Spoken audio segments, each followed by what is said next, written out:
Hey everyone, and welcome to The Explainer. Today, we're diving straight into the story of a nation that is absolutely defined by extreme contrasts. We're talking about Colombia. It's this wild, beautifully complex story of massive geographical divides, really devastating internal conflicts, and yet an incredibly enduring spirit that has somehow shaped it into a modern cultural powerhouse. Just think about this for a second.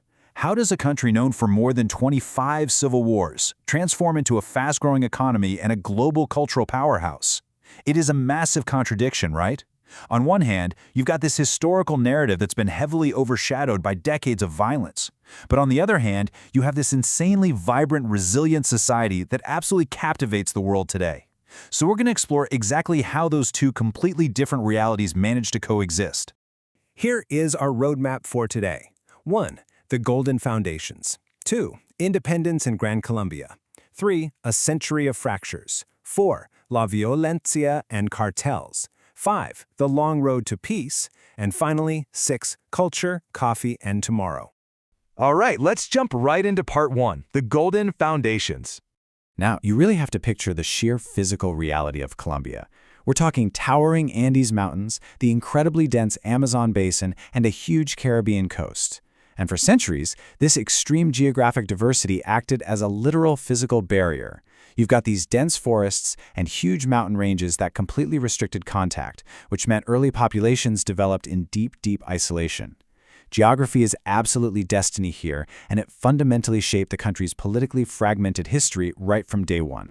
Way before the Spanish arrived, these isolated highlands were home to the Muisca society, and these people were incredible. They were master goldsmiths crafting these breathtaking pieces of art from metal, ceramics, and textiles. They actually organized themselves into confederations with double principal cities. They practiced a highly centralized religion that glorified the sun and the moon, and they even used this really complex festive time accounting system. So we're talking about a thriving, highly sophisticated civilization long before any European contact.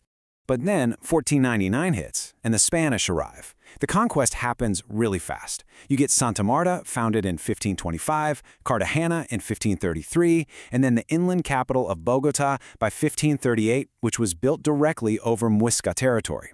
The Spanish quickly rolled out what's known as the encomienda system. Basically, they were seizing indigenous land and labor, and this established a brutal, deeply rooted structural fracture. You had immense wealth concentrated at the very top for a select few, and severe hardship for everyone else. It's a legacy that would go on to haunt the region for centuries. Which brings us to Section 2, Independence and Gran Colombia. Fast forward a bit, and the push for independence was swift and pretty dramatic. In 1810, the new Granada revolt officially kicks things off. By 1819, Simón Bolívar is literally leading his forces over the freezing Andes Mountains to secure this massive, decisive victory at the Battle of Boyacá. And just 2 years later, in 1821, a brand new constitution establishes the Republic of Gran Colombia. This was a massive united state that combined modern-day Colombia, Venezuela, Ecuador, and Panama. It was an impossibly bold experiment in unity across a staggering amount of land. But, as you might guess, that unity was incredibly fragile. Even Simón Bolívar, the nation's founding father, saw the writing on the wall early on. He famously warned, "Nothing is so horrible as civil wars. They are like family quarrels, burning down houses, smashing tables, and spilling blood." He basically hit the nail on the head. He knew that internal division, these family quarrels, would be the ultimate threat to the new republic. And tragically, he was spot on. So let's look at Section 3, a century of fractures. The country essentially tore itself apart over a really fundamental ideological divide. On one side, you had the liberals championing federalism. They were pushing for regional autonomy, free trade, and a lot less influence from the church, which all culminated in the 1863 Constitution. But on the exact opposite side, you had the conservatives demanding centralism. They wanted a powerful, monolithic state that was very closely tied to the Catholic Church, cemented later in the 1886 Constitution. It was just an absolute inability to agree on what the nation fundamentally should be. 25 to 30. Just let that number sink in for a second. That is the staggering number of civil wars fought in Colombia during the 19th century alone. And these were not just minor skirmishes. We are talking about devastating full-blown conflicts over land, wealth, and ideology. This whole era of relentless bloodshed basically peaked at the turn of the century with the War of 1,000 Days. It was an extraordinarily brutal conflict where the country lost roughly a third of its entire population. Moving into the 20th century, we hit Section 4, La Violencia and cartels. On April 9, 1948, the assassination of populist politician Jorge Eliezer Gaitan ignited an absolute powder keg.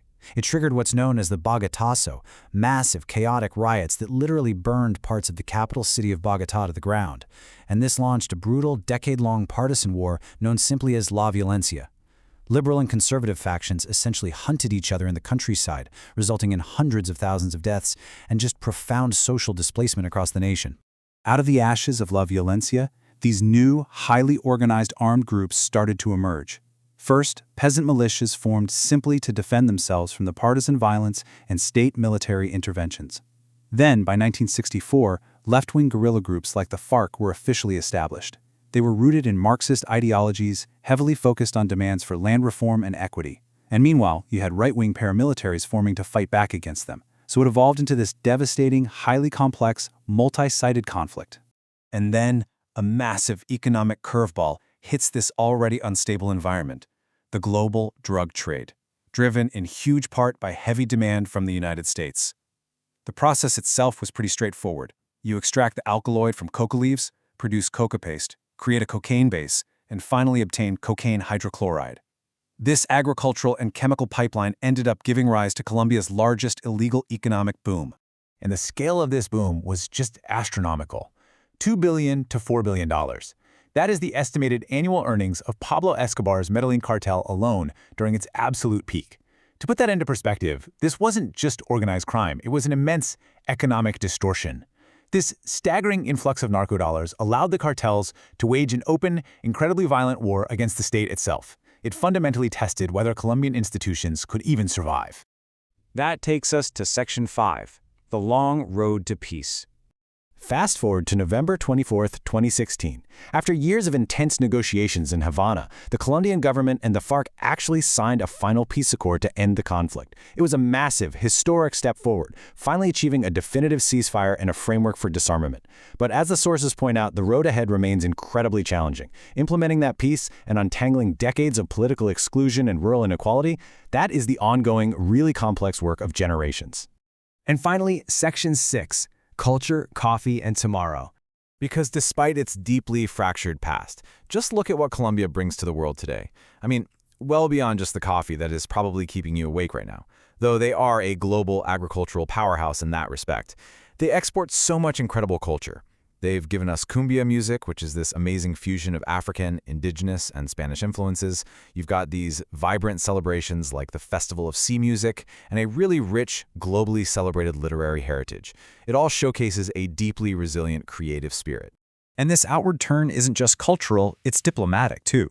Take Colombia's recent entry into the OECD.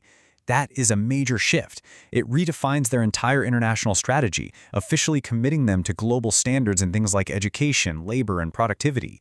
It's solid proof that the nation is actively shifting away from its history of internal isolation and moving toward really active, constructive participation on the world stage. So, what does this all mean for us? How does a country defined by centuries of conflict teach the rest of the world about resilience and peace-building?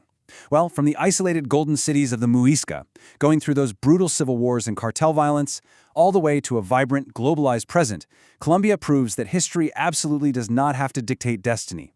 It is a powerful testament to endurance. Thank you so much for joining me on this explainer, and keep questioning how the past shapes the remarkable world around us.